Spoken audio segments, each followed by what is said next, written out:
64 ans, je vis sur Toulouse. J'ai eu une carrière d'une vingtaine d'années à l'étranger et je suis rentrée en France depuis une vingtaine d'années et j'ai donc commencé à travailler assez tardivement en France et c'est pour ça que je suis obligée de continuer à travailler encore un petit peu avant la retraite. Qu'est-ce que vous avez fait à l'étranger? Je suis née à l'étranger, je suis née en Afrique où j'ai vécu 42 ans là-bas. Et donc quand j'ai dû travailler, c'était des contrats locaux sur le secrétariat, la comptabilité, ce que je trouvais en fonction des différents pays puisque j'ai bougé sur toute l'Afrique francophone. Comment ça s'est passé? Du coup, c'est très intéressant, le retour en France pour intégrer la vie professionnelle française. Alors, déjà, la vie en France, pour moi, ça a été très difficile, hein, puisque, moi, j'ai toujours où il y avait moins de monde, moins de choses. Donc, il y avait déjà le climat en premier, déjà, même si c'est à Toulouse, le climat, quand même, qui était quand même pas le même. Et puis après, s'habituer. Donc, j'ai commencé par des formations en informatique, parce que moi, en Afrique, je ne connaissais que la machine à taper. L'informatique n'est pas encore arrivée. Donc, j'ai commencé ce parcours-là. Et petit à petit, après, j'ai fait des stages pour trouver un peu ma voie. Et je me suis perfectionnée à l'AFPA à Toulouse pour la comptabilité en entreprise.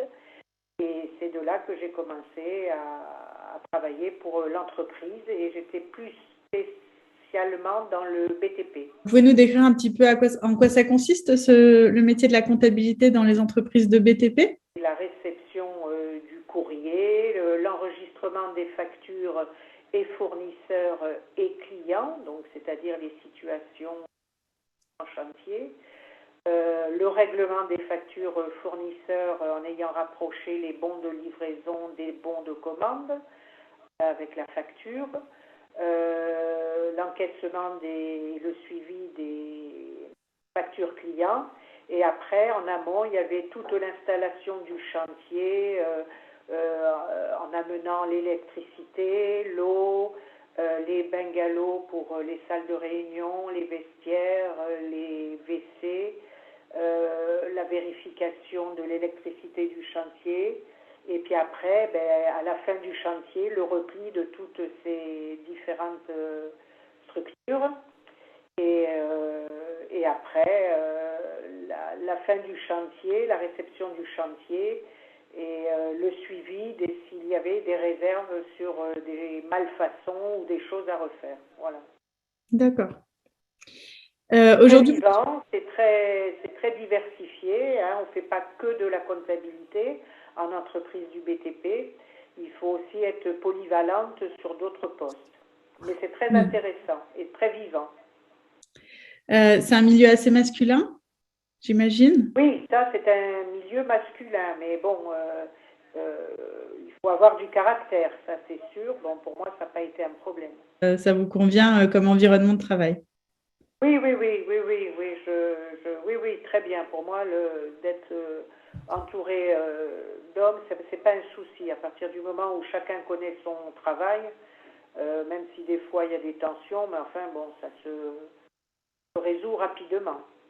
Aujourd'hui, vous avez choisi de travailler sur des contrats en intérim. Est-ce que vous pouvez nous en parler un petit peu plus? J'ai choisi l'intérim parce que, justement à cause de mon âge, hein, parce que c'est sûr qu'à mon âge, un CDI à 3-4 ans de la retraite, je comprends parfaitement l'investissement d'une entreprise, quelqu'un qui va partir dans 3-4 ans. Donc j'ai choisi ou le CDD, parce que là aussi dans le CDD on peut faire du remplacement de maternité ou maladie, ou l'intérim, voilà. Donc l'intérim, ce que je trouve bien, c'est que c'est quand même c'est diversifié, on change de secteur. Hein. J'ai fait en intérim une mission sur une entreprise d'aéronautique Et après, j'ai basculé dans une entreprise de pièces détachées automobiles. Hmm. Donc voilà, c'est ça que j'aime bien, c'est que voilà, on n'est pas toujours dans le même secteur d'activité. D'accord. Les missions sur des métiers du tertiaire comme la comptabilité, dans l'intérim, c'est des missions qui durent combien de temps? Alors j'ai eu la première mission a duré 4 mois et puis celle-là, la dernière là que je viens de terminer, 6 mois. D'accord. Donc, c'est pas des contrats à la semaine non plus, parce que c'est quand Non, même un non, non, métier non, dans non, lequel c'est pas des contrats à la semaine, non, non, non, ça a été là de longues missions. Hmm. Est-ce qu'il y a d'autres avantages à l'intérim, en dehors du fait que ça vous permet d'accéder à l'emploi proche de la retraite, Mais l'avantage, une c'est, diversité? on peut dire que éventuellement, on peut travailler quand on en a envie, contrairement à un CDI, pardon, ou un CDD. L'intérim, voilà, vous dites, vous pouvez dire à l'agence d'intérim, voilà, moi je cherche une mission que pour 2 mois. Et puis vous vous arrêtez après pendant un mois, et puis vous revenez retravailler 6 mois. Voilà, c'est ça l'avantage de l'intérim pour moi. Et voilà, donc, et puis bon, ben, financièrement, il faut reconnaître aussi que l'intérim, bon, on est quand même, à la fin, on a une prime là de fin de contrat qui est quand même pas négligeable. Ouais, les 10% de précarité, les 10% d'indemnité de fin de contrat, c'est ça? Tout à fait, voilà, tout à fait. Donc ça, bon, il faut pas le nier, ça aussi, c'est quand même, c'est intéressant. Enfin, en tous les cas, pour moi, c'est intéressant. Est-ce qu'il y a des inconvénients à l'intérim? Ben, pour moi, l'inconvénient, c'est peut-être de rester pendant des mois sans mission. Voilà. Ça peut être de l'inconvénient, mais bon, c'est sûr que à côté, on sait très bien que on cotise aussi à Pôle Emploi. Donc, on n'est pas non plus sans ressources. Voilà. Le problème, je vous dis, c'est qu'on peut rester pendant quelques mois sans mission. Qu'est-ce que vous êtes en capacité de faire dans cette période sans mission? Est-ce qu'il y a des leviers sur lesquels vous pouvez jouer pour réduire cette période d'attente entre deux missions? Et vous entendez par quoi levier? Je vous ai dit, bon, pour moi, si vous voulez, étant toujours inscrite à Pôle Emploi, il est évident que quand une mission se termine, automatiquement, je rebascule sur Pôle Emploi. D'accord. Donc, je ne me retrouve pas non plus sans rémunération. D'accord. C'est pas la même rémunération qu'une mission, mais bon, après, le reste, non, voilà, enfin, moi, je vois que ça. Ok. Pour l'entreprise, quel est l'intérêt d'embaucher une comptable en intérim plutôt qu'en CDD ou CDI? Ben, disons que quand ce sont des absences pour maladie, congé de maternité, bon, c'est sûr que pour une entreprise, c'est plus facile de prendre de quelqu'un en intérim qui connaît déjà le métier et qui bon, peut être opérationnel rapidement, contrairement à quelqu'un qu'ils doivent former et qui, en fin de compte, une fois que cette personne va être autonome, et ben, le remplacement va être terminé. Hmm. Bon, après, c'est vrai qu'au niveau du coût, en intérim, le coût est quand même plus élevé que si on prend quelqu'un en CDD ou en CDI, ça c'est certain. Mais je vous dis, je pense que pour les entreprises, c'est d'être opérationnel rapidement sur le poste. Enfin, pour avoir un contrat d'intérim, vous êtes obligé de passer par une agence d'intérim. Est-ce que vous pouvez nous parler un petit peu de la relation que vous avez avec l'agence? Eh ben là, eh ben oui, moi je suis passée donc par bon, il y a quelques agences où je suis inscrite là, Mhm. mais celle avec qui j'ai le plus travaillé, j'ai de très très bonnes relations. Tout le monde est très sympathique, tout le monde est opérationnel. Donc franchement, à chaque fois que j'ai eu besoin d'un renseignement ou de quelque chose, elles ont toutes été réactives.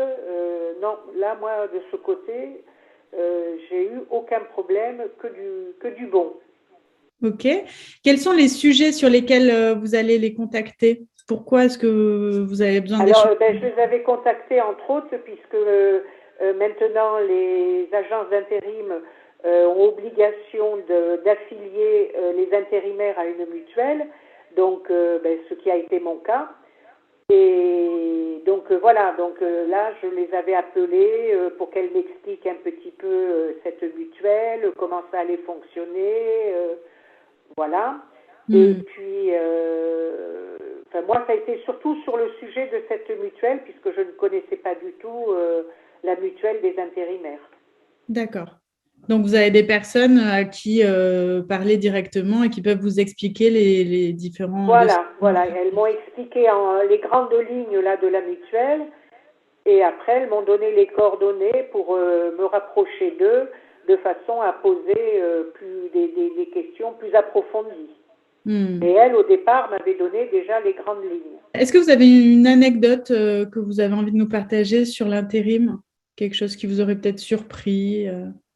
Je viens que de commencer l'intérim. Je vous dis, j'ai commencé là au mois de mars seulement. Et non, que ça soit la première ou la deuxième mission, non, tout s'est très très bien passé. Donc non, c'est neuf pour moi l'intérim. Donc vous avez envie de continuer dans ce type de oui. Ah oui, je vous dis, ça me plaît bien parce que on change de secteur d'activité, on reste pas toujours dans le même et je reste sur un créneau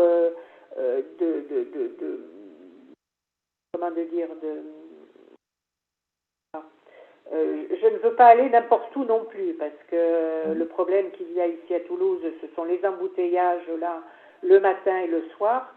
Donc il y a un certain secteur où je ne veux plus aller puisque j'avais fait la première mission et c'était trop compliqué. Donc voilà, j'ai un secteur de déplacement bien délimité. Je ne vais pas partout.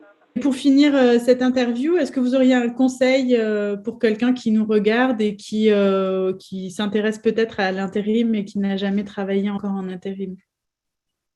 Disons que moi je dis que pour quelqu'un qui sort de l'école ou qui a fait une formation professionnelle, moi je parle pour la comptabilité, moi je lui conseille dans un premier temps de passer par l'intérim. Moi je trouve que l'intérim c'est bien parce qu'on n'est pas toujours tout seul dans le service comptable.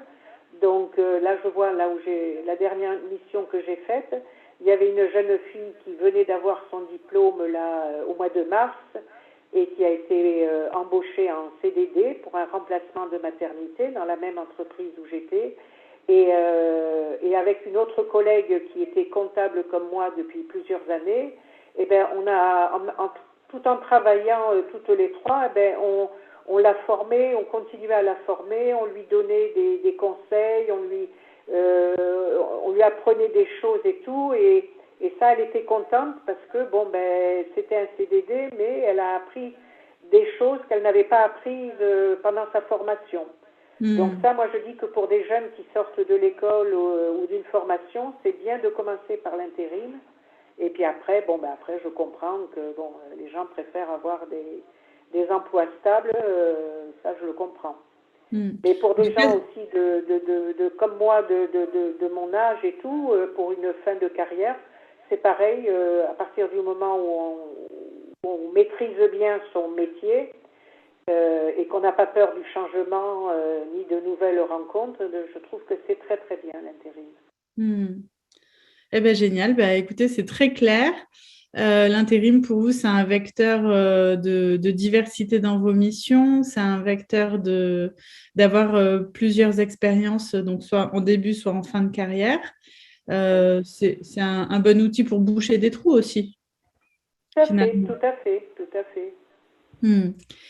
Et j'espère que votre expérience va en inspirer d'autres et va donner envie à certains de tester aussi ce contrat-là. Merci beaucoup, Pascal. Merci à vous et puis bonne journée.